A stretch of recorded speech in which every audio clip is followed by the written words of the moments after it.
International Organization for Standardization atau yang dikenal dengan ISO merupakan badan pengaturan standar internasional yang terdiri dari perwakilan badan standarisasi nasional masing-masing negara untuk mengukur kualitas suatu organisasi.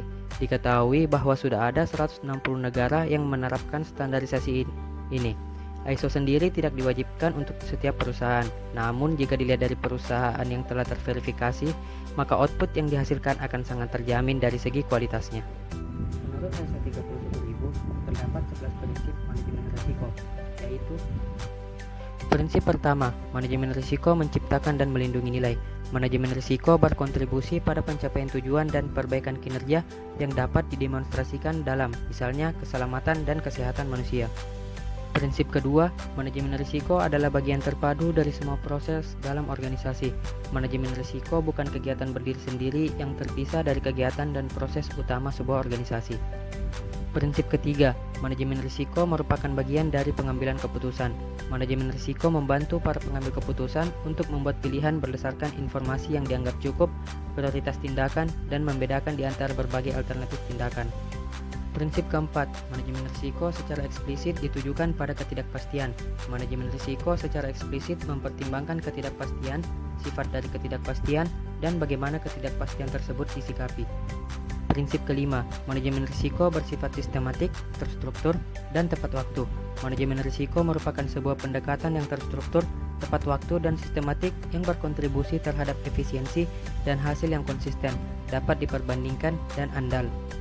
Prinsip keenam, manajemen risiko berdasarkan informasi terbaik yang tersedia.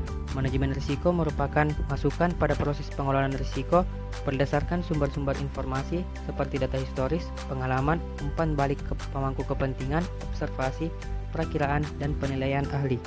Prinsip ketujuh, manajemen risiko disesuaikan penggunaannya. Manajemen risiko diselaraskan dengan konteks eksternal dan internal organisasi serta profil risiko.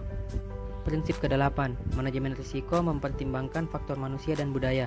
Manajemen risiko mengakui kapabilitas, persepsi, dan intensi dari orang-orang yang dapat memfasilitasi atau menghambat pencapaian sasaran organisasi. Prinsip ke-9, manajemen risiko bersifat transparan dan inklusif. Keterlibatan yang layak dan tepat waktu dari para pemangku kepentingan, khususnya pengambil keputusan di semua tingkat organisasi, memastikan bahwa manajemen risiko tetap relevan dan mutakhir. Prinsip ke-10, manajemen risiko bersifat dinamis, berulang, dan responsif terhadap perubahan. Manajemen risiko peka dan responsif secara terus-menerus terhadap perubahan. Prinsip ke-11, manajemen risiko memfasilitasi perbaikan terus-menerus dari organisasi. Organisasi harus mengembangkan dan mengimplementasikan strategi untuk meningkatkan kematangan manajemen risiko bersamaan dengan semua aspek lain dari organisasi mereka.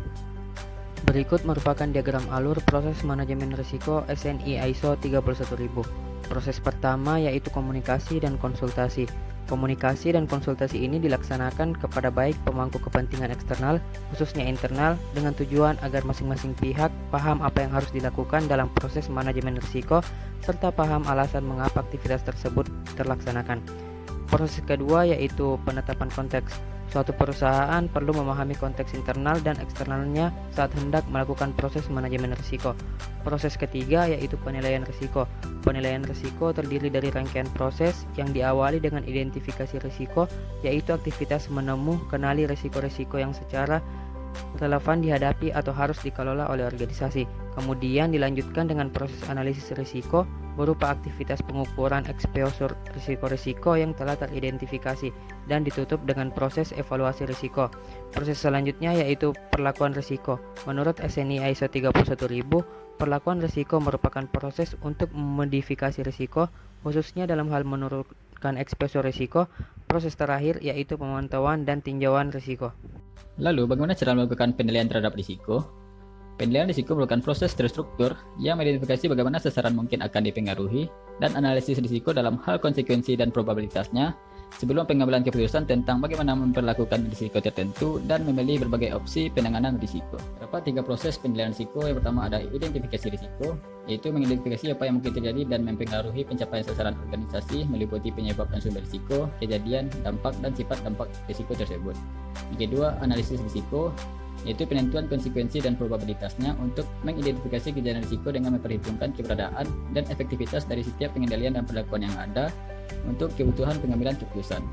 Yang ketiga ada evaluasi risiko, yang mana analisis biaya dan manfaat untuk menjadi masukan dalam keputusan yang terkait dengan risiko, seperti apakah risiko memerlukan perlakuan, prioritas untuk perlakuan risiko, dan apa saja kegiatan yang sebaiknya dilakukan. Lalu, bagaimana cara memilih teknik penilaian risiko yang tepat? Yang pertama, teknik yang dipilih dapat dijustifikasi dan sesuai dengan situasi organisasi. Yang kedua, teknik tersebut memberikan hasil dalam bentuk yang meningkatkan pemahaman tentang sifat risiko dan perlakuannya. Yang ketiga, teknik tersebut mampu dengan cara yang dapat ditelusuri, berulang, dan dapat diverifikasi. Kemudian juga terdapat faktor yang mempengaruhi pemilihan teknik penilaian risiko, yaitu sasaran studi, kebutuhan pengambilan keputusan, jenis risiko yang dianalisis, besarnya potensi konsekuensi, tingkat keahlian, ketersediaan informasi dan data, kebutuhan untuk modifikasi dan kekinian penilaian risiko, dan persyaratan peraturan dan kontak. Terdapat beberapa jenis teknik penilaian risiko menurut standar ISO 31000 tahun 2018. Yang pertama ada Business Impact Analysis, yang dimana mengidentifikasi risiko kunci yang mengganggu operasi bisnis serta menentukan kekritisan dan proses untuk memastikan pencapaian sasaran. Yang kedua ada Cost and Effect Analysis, yang dimana mengidentifikasi dan menganalisis penyebab risiko dan akibat yang ditimbulkan dengan menggunakan bantuan dari diagram Ishikawa. Yang ketiga, Hazard Analysis dan Critical Control Point, yaitu pendekatan sistematik yang membantu dalam mengidentifikasi suatu bahaya dan mengukur kendali untuk memastikan keamanan pangan. Yang keempat, Layers of Protection Analysis, yang dimana mengestimasi risiko-risiko untuk dimitigasi dengan mengidentifikasi lapisan-lapisan perlindungan untuk mencegah terjadinya risiko. Yang kelima, Bowtie Analysis, yang dimana menguraikan dan menganalisis jalur risiko dari penyebab hingga konsekuensi dengan bantuan diagram yang menyerupai rasi kupu-kupu. Yang keenam, analisis Monte Carlo, yaitu teknik simulasi yang digunakan untuk menggambarkan mekanisme kerja sebuah sistem dengan pendekatan distribusi statistik sehingga cocok digunakan untuk melakukan evaluasi risiko. Yang ketujuh, analisis Markov, yang dimana melakukan identifikasi dan analisis risiko khususnya dalam mengukur aspek konsekuensi dan biasanya digunakan dalam analisis sistem kompleks yang dapat diperbaiki dalam situasi majemuk. Yang kedelapan, analisis bias, yaitu teknik statistik yang memanfaatkan data distribusi awal untuk mengakses probabilitas hasilnya. Lalu, apa itu kerangka manajemen risiko? Nah, kerangka manajemen risiko itu merupakan seperangkat komponen yang menyediakan landasan atau fondasi pengaturan suatu organisasi untuk mendesain, mengimplementasikan, mengevaluasi, dan melakukan perbaikan secara terintegrasi dengan didasari oleh kepemimpinan dan komitmen. Dapat dilihat di slide selanjutnya bahwa kepemimpinan dan komitmen ini merupakan pusat dari kerangka kerja manajemen risiko, lalu kemudian integrasi, desain, implementasi, evaluasi, dan perbaikan dilakukan secara terus-menerus tanpa berhenti. Nah, kemudian untuk tiap poinnya, yang pertama yaitu kepemimpinan dan komitmen. Kepemimpinan dan komitmen merupakan pusat dari kerangka kerja dari manajemen risiko. Nah, kepemimpinan dan komitmen berarti berjalannya dari proses manajemen risiko diperlukan adanya pemimpin yang mengatur sebagai kepala dan adanya komitmen dari bawahannya untuk menjalankan perintah dalam melakukan manajemen risiko pada lingkup organisasi. Dengan ini, manajemen risiko pada suatu organisasi dilakukan melalui kebijakan, wewenang, tugas, tanggung jawab, dan akuntabilitas sesuai dengan tujuan dari organisasi. Untuk poin selanjutnya yaitu integrasi dan desain. Integrasi berarti pada jalannya manajemen risiko bersatu dan menjadi satu kesatuan pada suatu sistem organisasi. Dengan ini, manajemen risiko merupakan bagian yang tidak dapat dipisahkan dan menyatu pada tata kelola, kepemimpinan, serta komitmen organisasi. Nah, untuk desain itu berarti suatu perencanaan atau perancangan.